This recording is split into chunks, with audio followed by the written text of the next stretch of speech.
السلام علیکم ورحمۃ اللہ وبرکاتہ۔ الحمد للہ رب العالمین والعاقبۃ للمتقین والصلاۃ والسلام علی سید الانبیاء والمرسلین نبینا و امامنا و حبیبنا وقائدنا وقدوتنا واسوتنا وقرۃ اعیننا محمد صلی اللہ علیہ وسلم خاتم النبیین وعلی آلہ وازواجہ واصحابہ الطیبین الطاہرین ومن تبعہم بإحسان الی یوم الدین، اما بعد فاعوذ باللہ السمیع العلیم من الشیطان الرجیم من ہمزہ ونفخہ ونفثہ انما یخشی اللہ من عبادہ العلماء ان اللہ عزیز غفور۔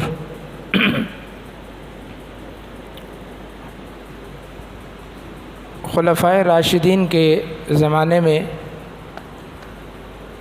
چونکہ فتوحات کثرت کے ساتھ ہوتی تھیں اور ان فتوحات کے نتیجے میں مال غنیمت بھی آتا تھا، مسجد نبوی کے اندر ڈھیر لگ جاتے تھے سونے چاندی کے، ہیرے جواہرات کے۔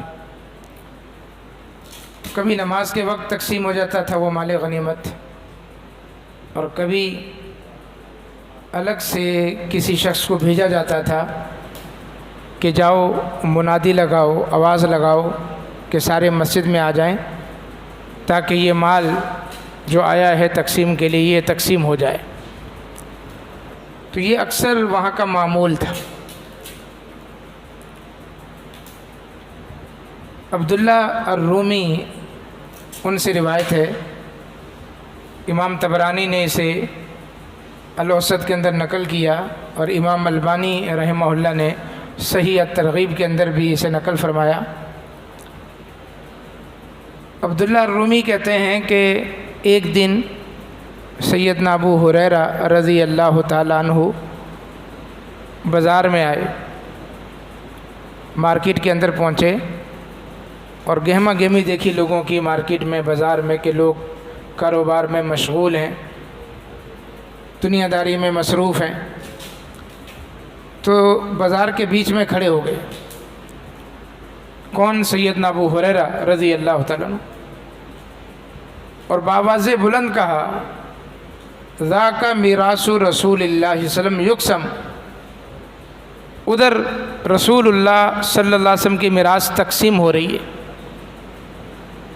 وانتم ہا ہونا، اور تم لوگ یہاں بیٹھے ہو، لا تذهبون فتاخذون نصیبکم من، جاتے کیوں نہیں؟ جاؤ جلدی سے اور اپنا اپنا حصہ حاصل کر لو، اللہ کے نبی کی میراث تقسیم ہو رہی ہے۔ لوگوں نے پوچھا کہاں ہو رہی ہے؟ کہاں؟ مسجد میں۔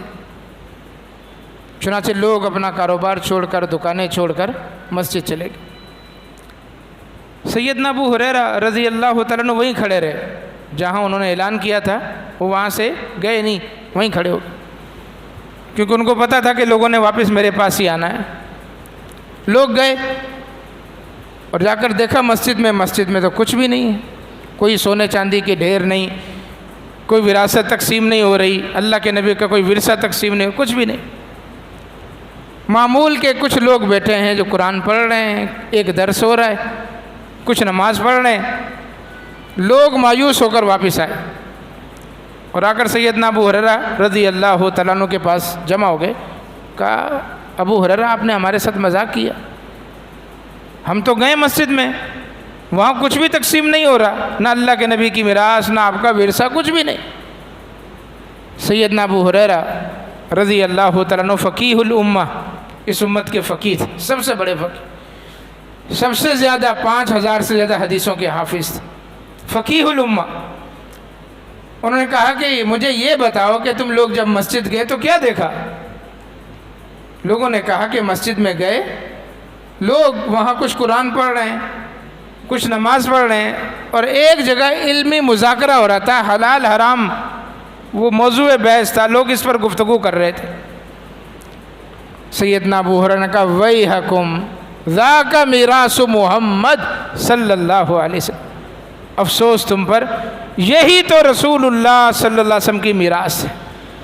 علمی مذاکرہ، درس، حلال کے متعلق، حرام کے متعلق، اللہ کی توحید کے متعلق، سنت کے متعلق گفتگو، یہ درس کی محفل اور مجلس جو علمی مجلس ہے، یہی اللہ کے نبی صلی اللہ علیہ وسلم کی میراث ہے۔ اللہ کے نبی صلی اللہ علیہ وسلم کے زمانے میں آپ یہ میراث تقسیم کرتے تھے، پھر آپ کے صحابہ نے اس میراث کو تقسیم کیا، اور پھر یہ ذمہ داری اللہ تعالیٰ نے عائد کر دی اس امت کے علماء پر۔ رسول اللہ صلی اللہ علیہ وسلم کی حدیث ہے، العلماء ورثۃ الانبیاء، علماء انبیاء کے وارث ہیں۔ وَإِنَّ الْأَنبِيَاءَ لَمْ يُوَرِّثُوا دِرْهَمًا وَلَا دِینَارًا، اور انبیاء اپنے پیچھے کوئی درہم، کوئی دینار، روپیہ، پیسہ چھوڑ کر نہیں جاتے۔ انما ورث العلم، انبیاء اپنے پیچھے صرف علم چھوڑ کے جاتے ہیں، علم شرعی، علم نافع، عمل صالح کی ترغیب، عقائد کی اصلاح، نظریات کی اصلاح، انبیاء اپنے پیچھے یہ چھوڑ کے جاتے ہیں۔ تو یہ علماء جو تقسیم کر رہے ہیں، اللہ کے نبی کی میراث ہے، آپ کی وراثت ہے۔ لیکن اس بات کا شکوہ محترم برادر عامر نجیب صاحب بھی کر رہے تھے کہ کوئی تیار نہیں ہے اس میراث کو حاصل کرنے کے لیے۔ روپیہ پیسہ تقسیم ہو رہا ہو، کہیں کھانا تقسیم ہو رہا ہو، کوئی چیز بٹ رہی ہو تو لائنوں میں کھڑے ہوتے ہیں، 2-2 4-4 گھنٹے، اور یہاں اللہ کے نبی صلی اللہ علیہ وسلم کی میراث، آپ کا ورثہ، آپ کا ترکہ، وہ تقسیم ہو رہا ہے، اور اس کو حاصل کرنے کے لیے لوگ تیار نہیں۔ اور علماء، اللہ تبارک و تعالیٰ نے ان کی ذمہ داری لگائی، اور قرآن مجید کے اندر سورہ فاطر میں فرمایا کہ انما یخشی اللہ من عبادہ العلماء، اللہ تبارک و تعالیٰ سے ڈرنے والے دراصل علماء ہیں، جن کو پتہ ہوتا ہے حلال حرام کا، گناہ کا، ثواب کا، جنت کا، جہنم کا، ان کو پتہ ہوتا ہے، ان کے دل میں اللہ کا ڈر ہوتا ہے، خوف ہوتا ہے، وہ اللہ تبارک و تعالیٰ کی حقوق کی خلاف ورزی بھی نہیں کرتے اور لوگوں کے حقوق کو بھی پامال نہیں کرتے۔ جو جتنا اللہ سے زیادہ ڈرے گا اتنا لوگوں کے حقوق کی پاسداری کرے۔ سیدنا ابو سعید خدری رضی اللہ تعالیٰ عنہ فرماتے ہیں، مسند احمد کی روایت، اشتکی الناس علیاً، ایک مرتبہ لوگوں نے سیدنا علی کی شکایت کر دی۔ کس سے؟ رسول اللہ صلی اللہ علیہ وسلم سے۔ شکایت کیا تھی کوئی پتہ نہیں، لیکن اتنے الفاظ ہیں کہ علی کی شکایت پہنچی کس کے پاس؟ رسول اللہ صلی اللہ علیہ وسلم کے پاس۔ لیکن چونکہ مسئلہ اہم تھا، عام طور پر کسی کی شکایت آتی، اللہ کے نبی اپنی جگہ پر تشریف ہی رکھتے اور کچھ نہ کچھ واضح و نصیحت فرما دیتے، یا کوئی اور اہم بات ہوتی اب ممبر پر چڑھ جاتے، ممبر پر بیٹھ کے کوئی بات ارشاد فرماتے۔ لیکن کبھی کوئی اہم بات ہوتی تو رسول اللہ صلی اللہ علیہ وسلم باقاعدہ خطبہ دیتے۔ یہاں سیدنا علی کی شکایت آئی، حدیث کے الفاظ ہیں فقام فینا رسول اللہ صلی اللہ علیہ وسلم خطیباً، اللہ کے نبی نے کھڑے ہو کر خطبہ دیا، فرمایا ایھا الناس لا تشکو علیاً، لوگوں علی کی شکایت مت لگایا کرو، علی کی شکایت مت لگایا کرو، فواللہ انہ لاخشن فی ذات اللہ، اللہ کی قسم علی اللہ تعالیٰ سے بہت زیادہ ڈرنے والے ہیں۔ اس کا مطلب یہ ہے کہ جو اللہ سے ڈرتا ہے، پرہیزگار ہوتا ہے، متقی ہوتا ہے، وہ نہ اللہ تعالیٰ کے حقوق کو پامال کرتا ہے، نہ لوگوں کے حقوق کو پامال کرتا ہے۔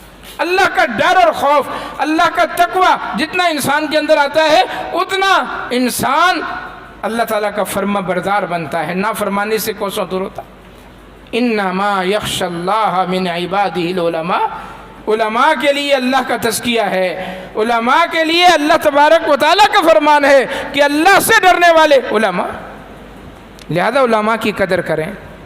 یہ میراث رسول تقسیم کرنے والے، ان کے سامنے زانوِ تلمس طے کریں، ان کی عزت کریں، ان کے وقار کا خیال رکھیں، ان کے آرام کا خیال رکھیں، اور ان سے اس حظ وافر کو حاصل کرنے کی کوشش کریں، اور جانتے ہیں کہ جب یہ علماء نہیں رہیں گے، اللہ کے نبی صلی اللہ علیہ وسلم تو چلے گئے، آپ کا ورثہ، آپ کی میراث علماء کے پاس ہے، علماء بھی چلے گئے، علماء بھی یکے بعد دیگرے اس دنیا سے جاتے رہے، تو پیچھے سوائے ظلمت کے، اندھیرے کے کچھ بھی باقی نہیں بچے گا۔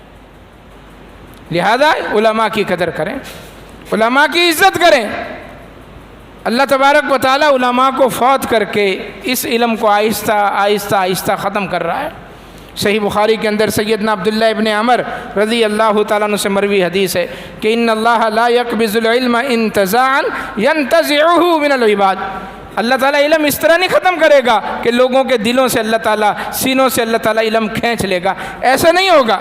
وَلَٰكِن يَقْبِضُ الْعِلْمَ بِقَبْضِ الْعُلَمَاءِ، اللہ علم اٹھائے گا علماء کو اٹھا کے، علماء کو قبض کر کے، علماء کو موت دے کے اللہ تبارک و تعالیٰ علم کو اٹھا لے گا۔ حَتَّى إِذَا لَمْ يُبْقِ عَالِمًا، ایک ایک کر کے علماء فوت ہوتے جائیں گے، جب کوئی عالم نہیں بچے گا اتخذ الناس رؤوسا جہالا، لوگ جاہل قسم کے، اجڈ قسم کے، انجینئر کسی کو، کسی ڈاکٹر کو اپنا بڑا بنا کر کہیں گے یہ ہمارا بڑا ہے، یہ ہمارا امام ہے، اس سے سوالات پوچھیں گے، اپنے دینی مسائل پوچھیں گے، اس سے رہنمائی حاصل کریں گے، وہ عالم تو ہوگا نہیں۔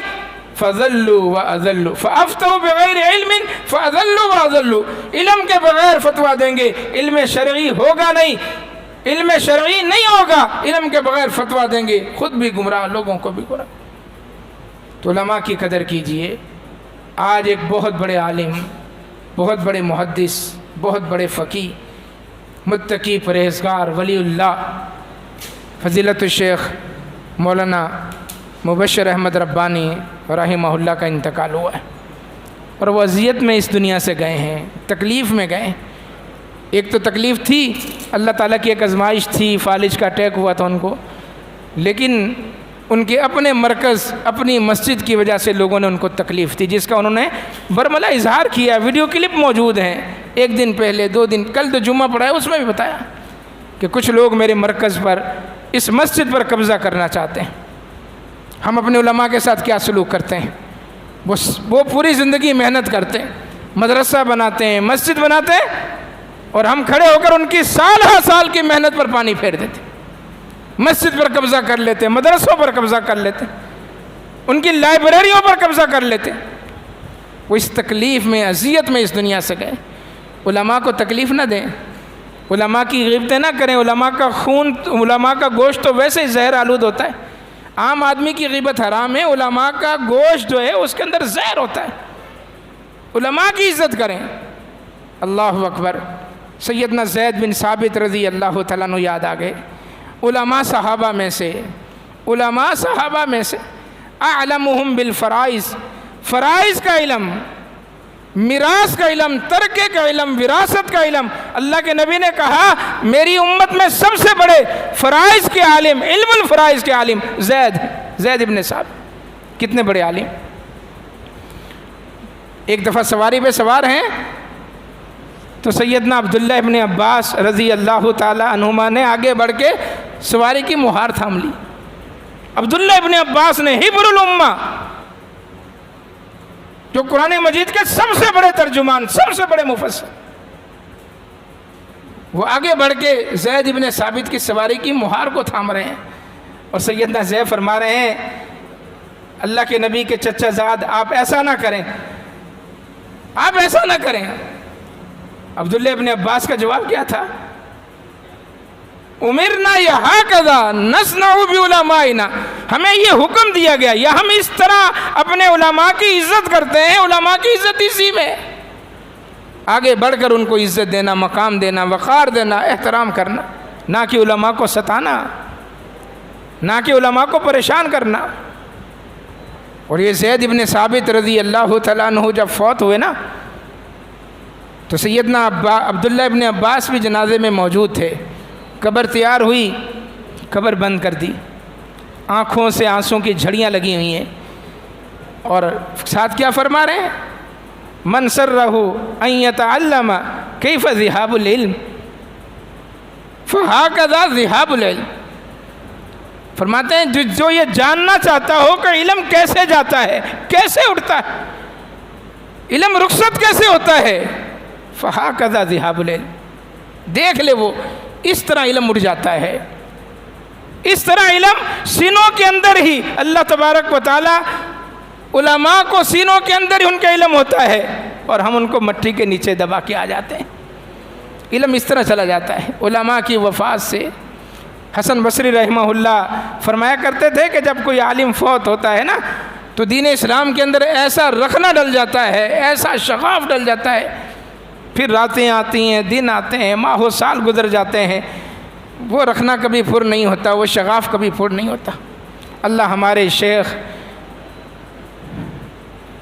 مبشر احمد ربانی رحمہ اللہ ان پر اپنے کروڑ رحمت نازل فرمائے، ان کی مغفرت فرمائے، جنت الفردوس میں اعلیٰ مقام عطا فرمائے۔ ان کی اولاد کو، ان کے تلامذہ کو، انہوں نے جو علم پھیلایا، اللہ تبارک و تعالیٰ قیامت تک کے لیے ان کے لیے صدقہ جاریہ بنائے، اور ہمیں اس سے سبق حاصل کرنے کی توفیق عطا فرمائے کہ ہم اس علم کے ساتھ کتنا جڑ رہے ہیں۔ مسجدیں ویران ہیں، دروس کی محفلیں ویران ہیں، ہمارے کتنے بچے مدارس کے اندر پڑھ رہے ہیں، اس سال ہم نے کتنے بچوں کو مدارس کے اندر داخل کروایا۔ ہر شخص اپنا محاسبہ کرے کہ میں پیچھے اپنی اولاد کو کیا بنا کر جا رہا ہوں۔ یہ علم ختم ہوتا جا رہا ہے، علماء جاتے جا رہے ہیں۔ ضرورت اس امر کی ہے کہ زیادہ سے زیادہ علماء کے ساتھ تمسک کیا جائے، ان کی عزت، احترام، وقار کا خیال رکھا جائے، اور ان سے علم حاصل کیا جائے، علم شرعی، تاکہ ہماری دنیا بھی سنور جائے، ہماری آخرت بھی سنور جائے۔ اللہ وحدہ لا شریک ہمیں جو کچھ سنا ہے عمل پیرا ہونے کی توفیق عطا فرمائے۔